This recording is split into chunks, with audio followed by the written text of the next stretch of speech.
Mas Beri udah aman, jadi silakan Mas, waktu dan tempat saya persilahkan. Oke, terima kasih kesempatannya Raka. Kalau aku kurang jelas bisa di ini aja, Pak. Pokoknya lagi sakit. Oke, izin share screen. Biar mic-nya kurang gede Mas, suaranya kurang gede.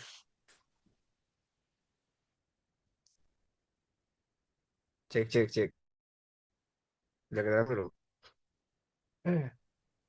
Kurang gede Mas, jujur. Bentar, bentar.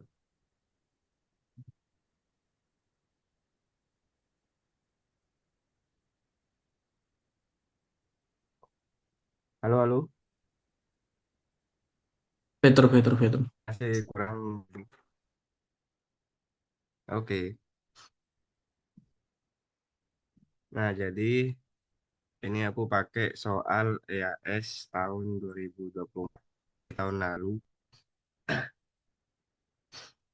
Tahun lalu itu ada 3 soal, tapi ada anak-anaknya. Terus aku juga lampilin di sini pembahasan soal EAS tahun 2023. Jadi kalian bisa belajar juga buat yang tahun sebelumnya. Tapi di sini aku ngebahas yang tahun 2024. Jadi soal yang pertama, suatu unit sedimentasi yang dilengkapi dengan plate settler direncanakan akan dilakukan uprating. Setelah dilakukan perhitungan uprating, ternyata bak sedimentasi memiliki nilai overflow rate yang melebihi kriteria desain. Pertanyaannya yang pertama, apa dampak nilai OVR unit sedimentasi lebih besar dari kriteria desain? Nah, jadi sebelum masuk ke situ, jadi kita perlu tahu apa itu OVR ataupun overflow rate. Jadi overflow rate itu rumusnya debit per luas. Jadi overflow rate itu dia nunjukin seberapa besar debit air yang diperbolehkan mengalir melewati suatu meter persegi permukaan bak. Nah, ini untuk kriteria desainnya mulai dari 20,4 sampai 40,8 meter kubik per meter kubik per meter persegi kali hari. Ini sama dengan meter per hari. Ini aku juga ambil kriteria desainnya dari buku Pak Mas Duki dan Asumadi. Nah, oke. Setelah mengenal overflow rate, jadi kita bisa menjawab nih pertanyaan yang A. Nah, jadi eh, overflow rate yang lebih besar itu nunjukin kalau eh, kecepatan debit buat menuju ke outflow dari in, inlet ke outlet itu terlalu cepat. Jadinya ini menyebabkan short circuiting. Akibatnya tidak terjadi pengendapan dengan baik sehingga TSS yang harusnya bisa dikurangin di unit sedimentasi itu tetap tinggi dan nggak turun gitu. Jadi yang harusnya bisa mengendap dengan waktu segini meter per hari segini, tapi dengan dia terlalu cepat itu bisa nyebabin pengendapannya kurang optimal. TSS-nya tetap tinggi. Nah, bagaimana kalau sebaliknya? Ini kan kriteria desainnya 20 sampai 40. Tadi udah dibahas kalau lebih tinggi. Nah, sekarang kita bahas kalau lebih rendah.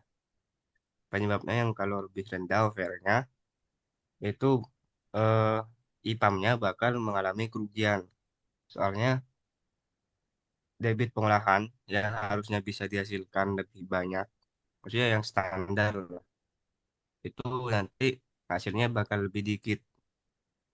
Jadinya tidak efisien. Jadi bakal merugi gitu loh. Lebih ke kerugian aja. Terus juga bisa nyebabin dead zone ataupun area tidak adanya aliran. Nah, dead zone ini kalau misal udah timbul dead zone, tidak ada aliran, itu bisa nyebabin kondisi anaerobik. Yang mana itu gak bagus buat sedimentasi. Itu. Jadi poin utamanya yang perlu kalian poin itu ini lebih ke kerugian aja buat IPAM-nya. Karena debit yang harusnya normal nanti hasilnya lebih dikit. Kalau OVR-nya lebih rendah. Kalau lebih besar, malah pengendapannya kurang optimal. Itu kalau OVR. Jadi pertanyaan yang awal sudah dijawab, apabila OVR lebih tinggi dari gradienten. Oke, kita lanjut ke yang B. Apa yang akan Anda lakukan agar OVR unit sedimentasi tersebut memiliki nilai sesuai dengan kriteria desain? Jadi ini gampang aja. Apa yang harus dilakukan? Debitnya berarti terlalu besar untuk unit sedimentasi yang kecil. Jadi kan dia pengen uprating. Jadi sebenarnya awalnya udah ada unit hitam, maksudnya unit-unitnya udah ada, tapi karena mungkin tidak optimal dari itu pengen nge-uprating. Jadi bukan bangun dari awal, jadi pengen upgrade aja. Nah, jadi apabila existing terlalu tinggi, penyelesaian masalahnya yaitu bisa mengecilkan debitnya. Apabila ini pengen nggak nambah unit sedimentasi ya. Terus memperbesar bak sedimentasi, tapi ini tidak dianjurkan karena kita ini kan upgrading, bukan bikin lagi. Jadi kayak rugi aja kalau ngerobohin unit sedimentasi yang udah ada. Jadi yang paling benar ini menambah bak sedimentasi, atur aja debitnya, bisa debit tetap. Tapi kalau mengecilkan debit ini lihat juga nanti mereka IPAM-nya itu butuh seberapa banyak hasil pengolahan airnya. Kalau misal tetap dan nggak pengen kurang, paling benar ini menambah bak sedimentasi. Sehingga debit yang terlalu besar tadi bisa terpecah. Oke, pertanyaan yang B kejawab. Lanjut ke pertanyaan yang ke C. Jelaskan apa yang dimaksud dengan overflow rate dan kegunaannya dalam desain unit sedimentasi. Jadi seperti yang aku jelasin tadi, jadi overflow rate itu adalah parameter kunci dalam desain sedimentasi yang menyatakan berapa besar debit air yang diperbolehkan mengalir di unit sedimentasi. Jadi tadi satuannya meter kubik per meter persegi kali hari. Jadi fungsinya agar zat pencemar, utamanya TSS, walaupun ada zat-zat lain yang bisa berkurang, tapi paling utama buat sedimentasi itu ya kekeruhan. Nah, itu berfungsinya supaya eh, air limbahnya, maksudnya air bakunya itu bisa mengendap dengan baik. Kalau misal terlalu besar nanti berarti dia terlalu cepat sehingga tidak mengendap dengan baik. Kalau terlalu rendah, lebih ke tidak efisien aja. Seperti yang aku jelasin tadi. Oke, yang C udah kejawab. Habis ini tiap soal pertanyaan bisa ada pertanyaan. Nah, terus yang D, jelaskan fungsi settler pada unit sedimentasi dan mengapa settler tidak dipasang pada unit prasedimentasi. Nah, ini menarik ini. Ini perlu dipahami. Jadi, pertama kita mulai dari fungsi plate settler dan kenapa hanya di Oke, fungsi plate settler dulu. Nah, plate settler itu fungsinya, jadi nih ya, di gambar. Kursorku kelihatan nggak ini? Eh. Kelihatan, Mas. Oke, jadi kan ini influen. Influen masuk. Jadi, influen yang masuk, nah influen yang masuk itu nggak langsung lurus aja. Karena di sini tertutup ini. Ini tertutup dan lubangnya itu dari bawah. Ini fungsi plate settler. Jadi dia harus ke bawah dulu, baru naik. Nah ini buat gambaran buat yang di zoom ini. Ini kan partikel-partikel kotorannya, maksudnya TSS-nya. Ini dia harus ke bawah dulu, nggak bisa yang harus lurus gitu. Karena kalau lurus itu kan bisa jadi tersuting. Kalau ditambah ini bisa lebih efisiensi, karena dia bakal lewat bawah dulu dan ini mereka harus ke atas. Kalau misal kalian lihat kursorku, ini mereka kalau ke atas pasti kepentok. Jadi mereka harus zigzag gitu dan itu bakal susah buat suatu partikel buat zigzag. Nah jadi ada yang kepentok terus jatuh terus jatuh ke bawah. Nah, nanti bakal nimbulin lumpur-lumpur yang di bawah-bawah ini. Nah, jadi fungsinya plat shelter itu buat nambah efisiensi pengendapan aja. Karena eh, padatan yang harusnya lurus, misalnya kayak jalan lurus saja, itu dipaksa buat lewat bawah dan ngangkat. Karena yang bisa ngangkat dengan luas ya cuman air. Kalau padatan bakal susah buat ke atas, buat ngambang. Jadi dia bakal jatuh membentuk lumpur. Jadi fungsinya apa? Itu meningkatkan efisiensi pengendapan sehingga TSS effluent bakal semakin rendah. Nah ini yang aku mention tadi, dia bisa ngurangin possible buat short circuiting. Jadi kan short circuiting dia dari atas, maksudnya air masuk dia langsung lurus aja gitu, nggak ke bawah. Itu short circuiting. Jadi cepet dan nggak ngalamin pengendapan. Jadi itu buat fungsi blood filter. Nah, jadi kita masuk ke kenapa hanya di bakteri fermentasi. Praset tidak perlu blood filter. Jadi kita harus mengenal dulu. Praset itu merupakan pengendapan padatan di awal agar unit pengolahan selanjutnya tidak terlalu terganggu karena adanya padatan-padatan ataupun kotoran sehingga unit selanjutnya itu gak rusak gitu. Nah, untuk PB PAL itu kita pakai praset.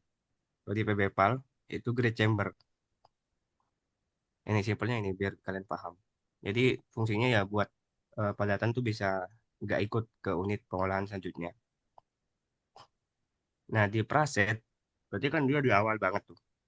Praset di awal banget yang mana partikel padatannya itu masih besar-besar. Partikel yang besar-besar ini sebenarnya bisa mengendap dengan mudah walaupun tanpa adanya plate shelter. Jadi bakal sia-sia buat nambahin plate shelter dan eh, terus bakal muncul pertanyaan kalau misal kalian pengen nambahin plate shelter biar di preset aja bisa TSS-nya tinggi. Nah itu sebenarnya tidak boleh. Kenapa nggak boleh? Soalnya padatan yang besar itu bisa nyebabin sumbatan-sumbatan di plate shelter. Jadi kan ini ada yang ke atas terus dia jatuh terus ada yang zigzag gitu. Nah, yang zigzag ini dia bakal nempel-nempel di plat setternya dan lama-kelamaan bakal jadi lumpur di situ. Jadi bakal mengendap dan possible buat tersumbatnya plat settler itu tinggi kalau di praset dikasih plat settler. Jadi kenapa plat settler dianjurkan di sedimentasi? Karena di sedimentasi itu partikel-partikel padatannya udah mulai rendah. Dan di praset itu karena di awal banget, dia masih sangat tinggi buat partikel padatannya. Dan bisa menyebabkan sumbatan di blood settler. Gitu. Jadi di praset tuh, walaupun tanpa blood settler aja, dia udah bisa ngendapin padatan-padatan besar di awal. Jadi kayak nggak perlu blood settler buat nambah biaya. Nah ini, bak sedimentasi butuh karena padatan sudah mulai kecil-kecil. Terus ini bonus untuk soal nomor satu. Jadi tadi udah ada OVR, OFR, sekarang ada NRE sama NFR. Nah, NRE itu ini ya kriteria baku mutunya, maksudnya kriteria desainnya kurang dari 2000. Nah, NRE itu mengukur apakah air mengalir tenang atau laminer atau atau dia berputar cepat. Jadi gini, ataupun turbulensi. Nah, NRE ini kalau misal dia lebih dari 2000, berarti alirannya itu bakal muter-muter. Kayak ini di gambar yang kiri. Dia bakal muter-muter dan nggak yang lurus-lurus saja gitu. Nah, karena dia muter-muter, itu bisa nyebabin ini kangkat lumpur yang ada di bawah ini kangkat karena di situ ada turbulensi. Ya kan misal lihat gelombang-gelombang terus tornado itu kayak gitulah. Ini bergelombang, terus lumpur-lumpur ini bisa ke atas, bisa angkat lagi. Yang seharusnya mereka di bawah. Nah, oleh karena itu NRE seharusnya lebih kecil dari 2000 karena itu nunjukin alirannya tenang. Jadi dia tetap ke bawah, tapi nyantai gitu. Kalau eh, turbulensi dia agak tenang, dia muter-muter alirannya. Nah, cara mengatasi NRE yang lebih besar dari 2000 itu kalian nambahin perforated bevel. Nah, ini aku pakai gambar bak sedimentasiku. Jadi perforated bevel ini yang ini. Jadi inlet masuk. Nah, perforated bevel kan namanya perforated berarti dia lubang-lubang kecil. Ini kuning-kuning, ini lubang-lubang kecil. Jadi aliran yang masuk itu dipaksa buat lewat lubang-lubang kecil itu sehingga nanti setelah lewat lubang-lubang kecil dia bakal lurus, alirannya bakal tenang, nggak yang muter-muter lagi. Karena ini disebut aliran laminar.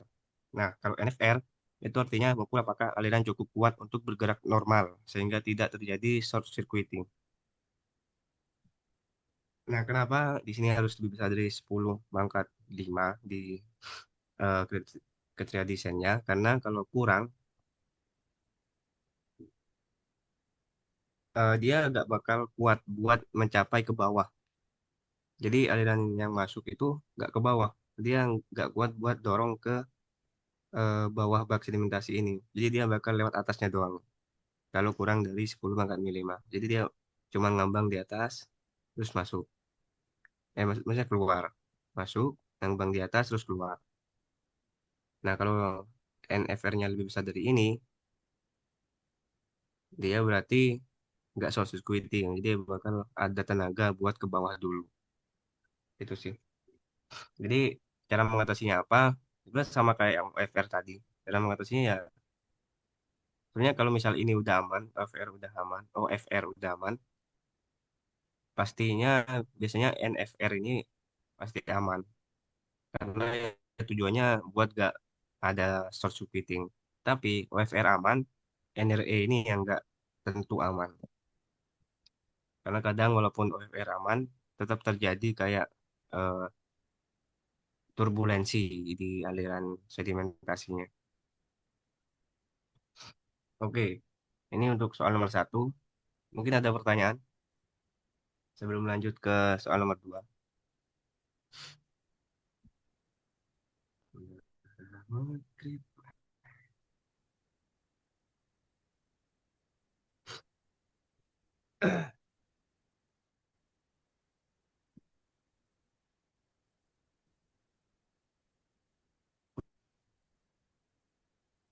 Wih,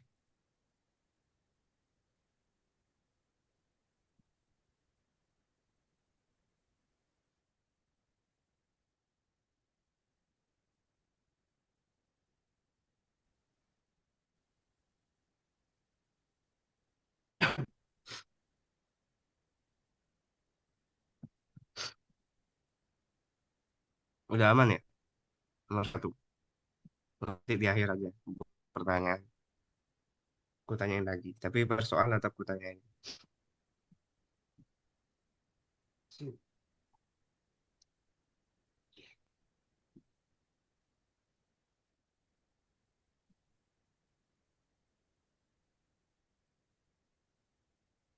Oke, nomor satu udah selesai. Bisa ada pertanyaan, bisa diangkat tangan atau kalian chat di kolom komentar. Jadi soal yang kedua, setelah beroperasi beberapa tahun, unit filter dengan tipe constant rate memiliki tinggi air media setelah backwash sekitar 60% dari tinggi air media saat clogging. Jadi di sini unit filternya lagi dicuci, yang mana awalnya itu clogging dia, dicuci, yang seharusnya bisa menghilangkan clogging, itu malah air cuciannya nggak meresap gitu, tetap ada di atas medianya, yang mana ketinggiannya itu 60% dari saat clogging tadi. Nah, permasalahan apa yang mungkin terjadi pada filter tersebut dan bagaimana cara memperbaikinya? Jadi sebelum masuk ke situ, jadi apa sih perbedaan constant rate sama declining rate?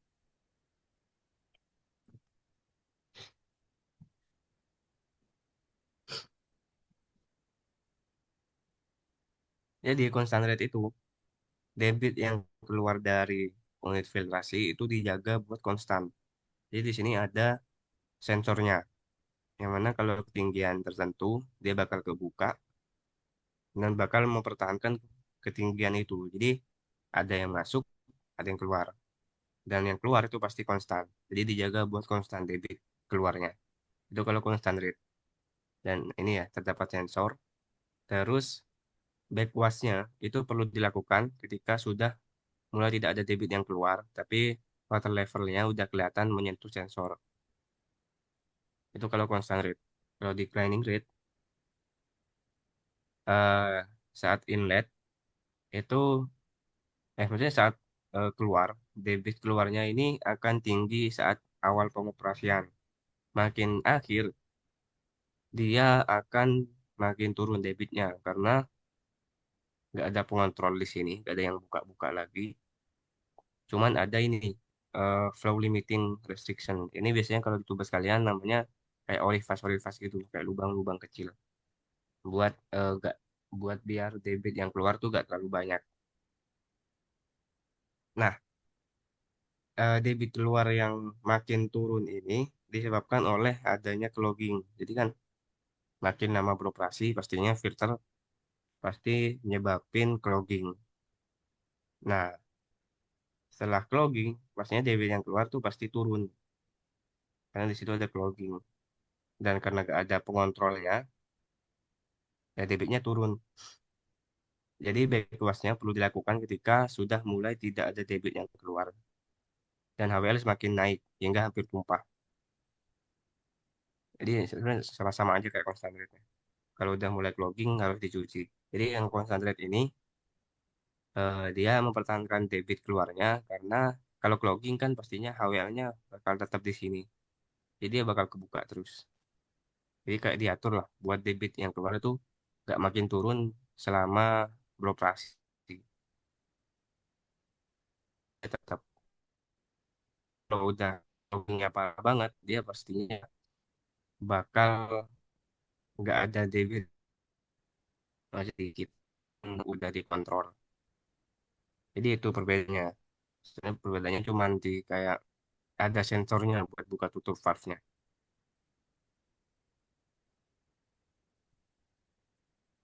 Oke, sekarang udah bisa jawab pertanyaan yang A setelah backwash. Jadi ini belum beroperasi ya kalau backwash ya. Berarti dia udah backwash, udah beroperasi, terus di backwash, tapi didapatkan airnya setelah backwash itu dia masih menggenang di atas 60% dari saat clogging. Jadi misal ada di sini nih, saat clogging. Jadi dia udah gak turun nih airnya. Jadi di backwash, nah ini ya backwash. Backwash itu kan dia nyuci dari effluent. Jadi ini masuk dari yang ungu ini, dia masuk, set, terus ke atas airnya. Airnya ke atas, dia bakal keluar ke influent, ke sini, terus bakal, karena ini valve-nya dibuka ya, dia bakal turun ke drainase. Jadi dicuci gitu. Nah, karena setelah cucian ini, dia kan udah eh, keluar, udah kebuang nih. Pastinya kan ada yang mengendap di sini. Dan kalau misalnya udah bersih, harusnya air yang cucian ini bakal turun ke bawah, bakal keluar dari effluent. Nah, ternyata saat setelah backwash itu masih ada genangan di atas 60% dari saat clogging. Jadi tetap ada clogging di situ berarti intinya. Nah, ini berarti di situ tetap ada clogging yang membuat air cuciannya agak turun. Seharusnya turun dan media bersih. Karena setelah backwash itu harusnya kan tujuannya buat ngebersihin medianya. Kalau nggak turun berarti medianya masih belum bersih dan masih banyak kayak sumbatan-sumbatan di situ. Nah, tadi pertanyaannya, permasalahan apa yang mungkin terjadi dan bagaimana cara memperbaikinya. Nah, pertama, karena sudah bertahun-tahun ya, tadi udah dimention di soalnya udah bertahun-tahun, paling mungkin tuh medianya sudah aus atau hancur. Jadi kan media di unit filter tuh bisa pasir, bisa kerikil. Nah, kerikil ini kalau misal udah kesiram air terus ya bisa aja dia hancur, tebal, bisa pembuktian halus. Yang mana aus atau hancur ini menyebabkan penyumbatan di orifice tadi, misalnya di jalan keluarnya lah intinya. Nah, dengan adanya penyumbatan itu sehingga membuat kayak aliran itu tetap gak keluar walaupun udah dicuci gitu. Karena kadang kalau di backwash itu kan dia bakal ngangkat-ngangkat kan kotorannya. Nah, karena batu kerikil ini berat, dia kadang gak keikut buat ngangkat. Dia bakal kayak yang ngambang-ngambang dikit, setelah gak ada backwash, dia bakal turun lagi dan nyubat lagi. Nah, cara mengatasinya, jadi harus diperiksa medianya dan ganti apabila sudah rusak dan juga sudah hancur. Karena udah bertahun-tahun ya, karena biasanya difiltrasi, terus itu kan tipe BPAM. Di air limbah itu ada namanya kayak solid suppression chamber, kalau misal kalian tahu di PLT itu ada. Jadi dia kan biasanya eh, misahin padatan lumpur tinja buat jadi air. Nah itu filternya harus dicek karena biasanya filternya kalau misal udah rusak itu nggak bisa nyaring lagi. Jadi intinya gitu. Jadi ini sama kayak yang PB Pump. Jadi filter itu harus dicek. Biasanya ada di SOP-nya beberapa tahun sekali. Dan kebanyakan IPAM-IPAM itu eh, nggak terlalu lihat SOP. Jadi misal udah rusak, misal udah gak efektif lagi, mereka ganti. Harusnya ada SOP kayak berapa tahun sekali diganti.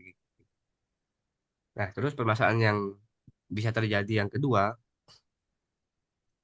karena sudah bertahun-tahun juga bisa saja backwash melemah kecepatannya karena alat backwash itu biasanya kayak tetap gitu, nggak yang lepas pasang, maksudnya tetap di unit filtrasinya. Nah, itu bisa dicek apakah kecepatannya masih normal. Jadi kayak masih kecepatan kayak awal baru bikin backwashnya ini. Nah, kenapa kok bisa nyebabin ini jembatan lagi? Soalnya kalau misal kecepatan backwash itu gak sesuai kriteria, maksudnya terlalu rendah, itu dia gak bisa ngangkat polutan-polutannya. Jadi kan backwash itu bakal ngangkat-ngangkatin polutan. Kalau misal kecepatannya rendah ya nggak bakal ngangkat kotorannya. Artinya kayak airnya makin nambah, bakal tumpah ya tumpah, tapi polutannya nggak ngangkat karena kurang ada tekanan di situ. Jadi kecepatannya harus sesuai lah kalau backwash. Nah, apabila ternyata kecepatannya turun setelah dicek harus dinaikkan lagi sesuai keadaan awal. Terus karena ini faktor umur tadi, bisa saja karena ini kita kan bahas tentang constant rate. Ini constant rate filternya, tipe constant rate.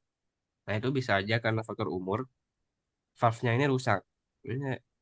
Ini udah mencapai sensor, tapi ternyata valve-nya nggak kebuka. Dia tetap ketutup. Nah, ini bisa aja terjadi kalau faktor umur. Kalau misalnya kalian pakai constant rate level. Jadi, maksudnya kayak dia kan 60%, terus harusnya udah ada sensornya, nah itu tetap ketutup sehingga airnya nggak bisa keluar, ini kayak tetap ketutup lah dan menyebabkan kayak sumbatan 60% dari clogging tadi. Tuh, jadi bisa diperiksa valve-nya. Kalau misalnya udah rusak, valve-nya bisa diganti. Karena ini kalau sensor-sensor gini kan berhubungan dengan alat ya. Alat juga harus diperbaikin kalau misal udah mulai rusak. Kalau ini kan kayak gravitasi aja. Ini biasanya dipakai di tugas-tugas kalian kalau declining rate. Oke, jadi pertanyaan A udah selesai. Sekarang jelaskan perbedaan operasional filter dengan tipe constant rate dan declining rate. Jadi ini sama yang aku jelasin tadi. Jadi perbedaannya yaitu ada sensor sama gak ada sensor. Dan debit yang keluar konstan sama debit yang keluar bakal menurun seiring clogging tadi. Jadi bisa kalian jelasin kayak gitu aja. Kalian mau gambar juga apa? Nah, itu untuk soal nomor 2. Ada yang tanyain untuk soal nomor 2? Sebelum lanjut soal nomor 3. Aku tunggu 2 menit lah.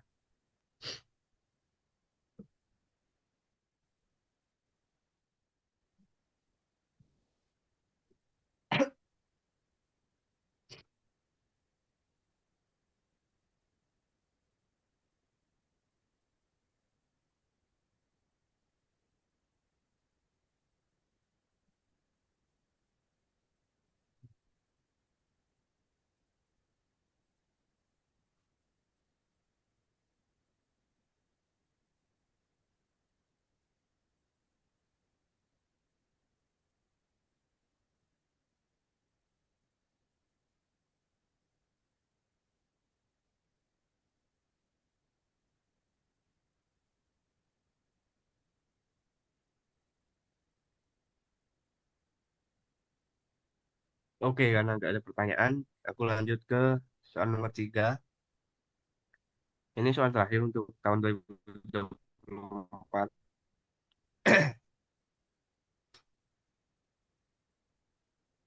Jadi suatu IPAM menggunakan air baku waduk atau danau yang memiliki kekeruhan rendah dan konsentrasi bahan organik yang cukup tinggi. Tentukan unit pengolahan pada IPAM tersebut. Jadi kekeruhannya rendah, jadi kita nggak perlu kayak concern ke kekeruhannya, tapi di sini bahan organiknya tinggi. Nah ini untuk menurut Mas Duki dan Asomadi 2019, ini ada tabel-tabel, kalian bisa SS, bisa masukin cheat sheet juga nggak apa-apa. Jadi ini nunjukin parameter, misal tadi kan zat organik ya, ini yang paling concern. Jadi harus ada apa aja sih alternatif pengolahannya di situ. Jadi yang utama itu harus ada bak sedimentasi, koagulasi dan flokasi, dan juga filtrasi. Ini kalau zat organiknya tinggi. Kalau tadi kekeruhannya nggak tinggi, jadi kita nggak usah pakai praset. Biasanya kalau misalnya kekeruhan tinggi itu pakai praset di awal. Tapi karena ini yang concernnya cuma di zat organik, jadi yang penting yang perlu dimasukin di unit pengolahan kalian tuh sedimentasi, koagulasi, flokasi, dan juga filtrasi. Misalnya nanti di soal besok kayak ada klorida, fenol, timbal, kromium. Nah ini kan bisa pakai ini. Walaupun harusnya nggak ada ya, soalnya kayak ini nggak terlalu dipelajarin. Paling paling umum lah CO2 agresif, terus kesadahan. Ini harus dicatat buat kalian tabel-tabel ini karena ini nunjukin alternatif pengolahan yang bisa dipakai untuk mengolah suatu parameter yang jadi concern. Ini danaunya berarti dia zat organiknya tinggi, sehingga harus ada koagulasi lokasi, sedimentasi, dan juga filtrasi. Eh, nah, setelah kalian lihat tabel itu bisa kalian gambar kayak gini. Jadi awalnya pasti ada screen. Habis screen bisa langsung dikoagulasi flokulasi. Kalian bisa pakai hidrolis ataupun mekanis. Ini contohku pakai hidrolis. Terus masuk ke sedimentasi. Habis di pengendapan bisa difiltrasi. Ini bisa pakai filtrasi apa aja. Kalau biasanya pakai rapid sun filter ya kalau di tugas-tugas. Terus didesinfeksi karena ini desinfeksi biasanya kalau di unit IPAM itu pasti dikasih ya walaupun konselnya bukan kayak bakteri patogen gitu tapi kalau misal di IPAM itu pasti dikasih desinfeksi di akhir supaya bisa membunuh patogen-patogen yang masih ada di airnya itu karena ini hubungannya sama pelanggan di IPAL pun walaupun kayak dibuang gitu aja biasanya tetap dikasih desinfeksi di IPAL apalagi ini di IPAM IPAM pasti harus ada desinfeksi. Nah, terus habis desinfeksi, dia ke reservoir. Ya, jadi soal nomor A udah kejawab. Nomor B, buatlah layout IPAM. Nah, ini karena nanti kalian pasti gambar ya, gambar tulis tangan. Sebenarnya ini gampang buat layoutnya. Tapi yang bikin capek, bikin susah, bikin lama itu gambar tulis tangannya. Karena kan ini AS. Jadi ini, karena aku males buat tulis tangan. Ini pakai layout kupas PB PAM kemarin. Jadi ini misal danau, ya tulis saja danau. Bentuknya juga hampir mirip. Nanti bakal masuk ke bak pengumpul yang mana biasanya ada 3 pipa di awal buat cadangan lah buat gitu-gitu. Terus nanti kalian bisa satuin. Ini kan aku jadi 3 kan di awal. Ini bisa kalian satuin aja. Maksudnya kayak dijadiin 1 pipa aja. Terus masuk karena tadi zat organiknya yang jadi concern bisa langsung ke koagulasi dan flokulasi.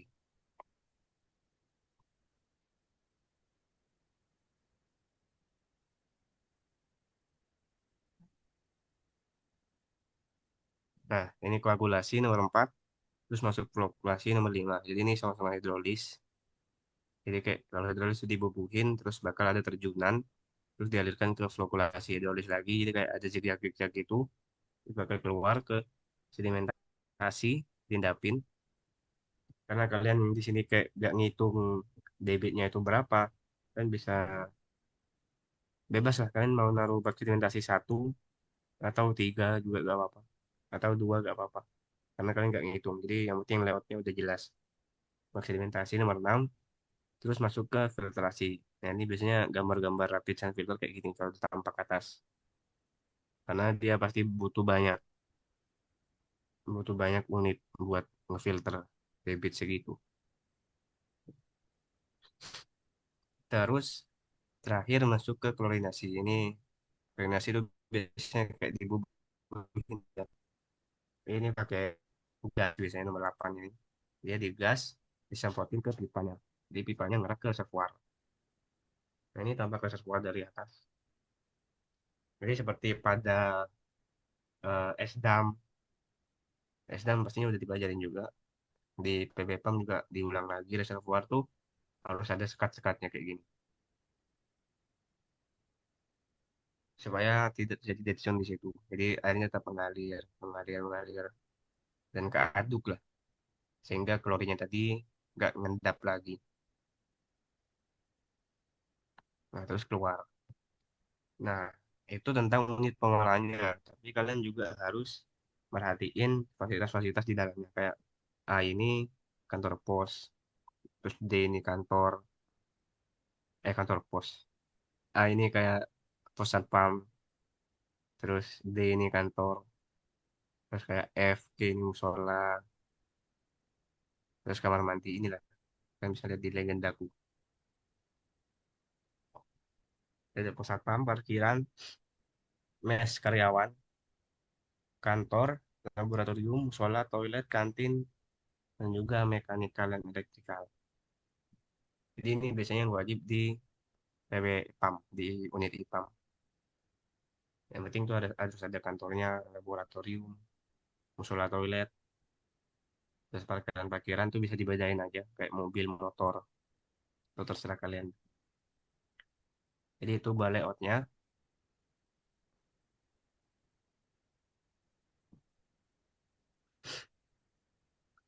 Terus buatlah profil hidrolis dari pengolahan yang direncanakan.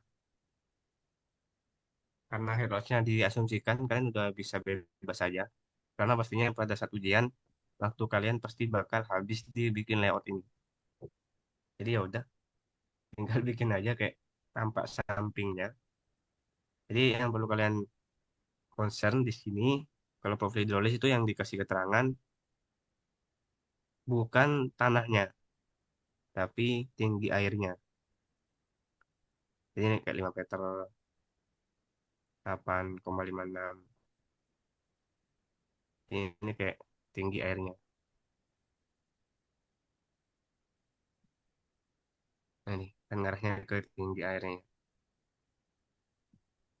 Jadi bukan tanahnya, tapi ke airnya. Jadi ini karena aerasi tadi juga ada, proses juga ada, jadi langsung masuk ke koaflow. Jadi koagulasinya kelihatan karena kecil banget. Ini itu zonanya kelihatan. Terus masuk ke flockulasi, diaduk, sedimentasi yang biasanya di bawah tanah. Kalau misalkan mau bikin di atas tanah harus ada pompa di situ. Tapi biar gak ribet, mending di bawah tanah. Terus keluarnya pasti dari atas. Dan juga ini bakal masuk ke filtrasi. Ya ini filter. Nggak kelihatan karena kecil. Terus dia bakal desinfeksi. Dan biasanya reservoir di bawah tanah. Kayak sama kayak tadi, kalau misalnya mau di atas tanah juga bisa. Tapi harus dipompa. Kecuali kalian udah tahu eh, airnya itu punya tekanan. Kalau misal ini kan kalian anggap aja nggak ngitung. Jadi mending ditaruh di bawah. Oke, itu untuk profil hidrolis. Ya, udah selesai buat soal AS. Jadi soalnya AS tahun lalu tuh kayak lebih banyak di gambar-gambarnya aja. Jadi bukan tentang hal-hal baru kayak gini. Ini kan baru nih kayak constant rate, terus terus declining rate itu baru. Nah, karena untuk bisa kalian mencegah hal-hal baru, kalian juga bisa belajar dari soal-soal tahun sebelumnya. Ini 2023 udah dibahas. di YouTube. Kan bisa klik nanti bakal kirim filenya. Ini di YouTube Adkesma ya. Dan tabelku ini aja juga ngambil dari tutorial tahun lalu. Tabel ini. Nah, biasanya ditulis-tulis di Wordku. Kalau misalnya ada yang baca Wordku ini ada tabel kayak gini. Buat nentuin apa aja unit yang harus diperlukan buat ngurangin concern parameternya. Oke, mungkin itu aja tutorial aku kurang lebih 1 jam ya, kurang lebih 1 jam. Ada yang mau ditanyain silakan. Kakak masih di sini gak, Rak? Masih, Mas, masih, masih.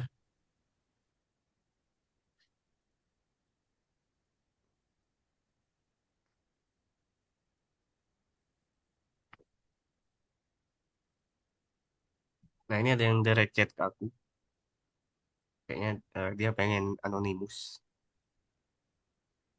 Mas itu yang disilang kenapa? Jadi yang disilang ini karena tadi kan eh, kita cuma butuh concern kita buat ke pencemar zat organik. Jadi concern kita cuma di koagulasi, flokasi, filtrasi, sama sedimentasi. Nah, jadi kayak prasedimentasi, terus aerasi, itu sebenarnya nggak terlalu penting. Maksudnya kayak buat lebih hemat lah, nggak nambah-nambah biaya, nggak nambah-nambah operasional dan maintenance. Itu nggak perlu dipakai karena di soal danaunya itu lebih concern ke pencemaran bahan organik dan kekeruhannya sangat rendah, kekeruhannya rendah. Nah, jadi yang penting di unit pengolahan kalian itu yang penting ada sedimentasi, koagulasi, flokasi, dan juga filtrasi. Jadi ini aku tunjukin buat aliran diagram alirnya, sehingga ini karena aku gak gambar lagi, jadi ini pakai layoutku di tubesku. Jadi karena aerasi dan praset gak kepake, jadi ku silang aja. Jadi pipanya langsung ngarah ke flow, sedimentasi, terus filtrasi. Kalau misalnya kalian mau gambar.